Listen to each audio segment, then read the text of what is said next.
விசேஷம் பா, இது சாதாரண கதை இல்ல. அழகர் கோயிலோட ரகசிய காவல் கதை.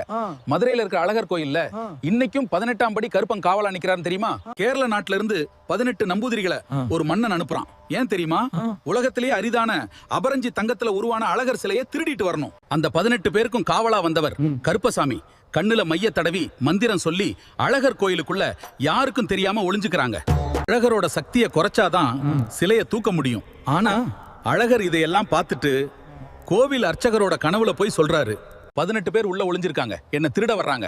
அர்ச்சகர்கள் ஒரு புத்திசாலித்தனமான வேலை பண்றாங்க. சாதம் உருட்டி அதுல மிளகு அரைச்சு கலந்து கோயில் எல்லாம் வச்சிடறாங்க. சாப்பிட்டவங்க கண்ணு எரிஞ்சு தண்ணி வர ஆரம்பிச்சிச்சு. அப்போ கண்ணுல பூசி இருந்த மை அழிய ஆரம்பிச்சது. மறைஞ்சிருந்த 18 பேரும் அப்படியே சிக்கிட்டாங்க. அழகர் கோபமா சொல்றாரு, இவங்களை உயிரோட விடாதீங்க. கோபுர வாசல்ல 18 பேரையும் பலி கொடுக்கறாங்க. அந்த நேரத்துல கருப்பசாமி மட்டும் அழகரை பார்த்து மயங்கி நிக்கிறாரு. இனிமேல் நான் மலையாள நாடு போக மாட்டேன். இந்த அழகரையும் இந்த ஊரையும் இந்த மக்களையும் நான் காப்பாத்துவேன். என்னை எங்கெல்லாம் பிடிமன் எடுத்து வச்சு வணங்குறாங்களோ அத்தனை பேருக்கும் நான் அருள் செய்வேன். அவர் கேட்ட 2 வரம். ஒன்று, அழகருக்கு போடுற மாலை கருப்பனுக்கு சொந்தம். 2வது, அழகருக்கு படைக்கிற நெய்வேத்தியம் முதல்ல கருப்பனுக்கே. அதனாலதான் இன்னைக்கும் அழகருக்கு போட்ட மாலைய அந்த பெரிய கதவுல கொண்டு வந்து போடுறாங்க.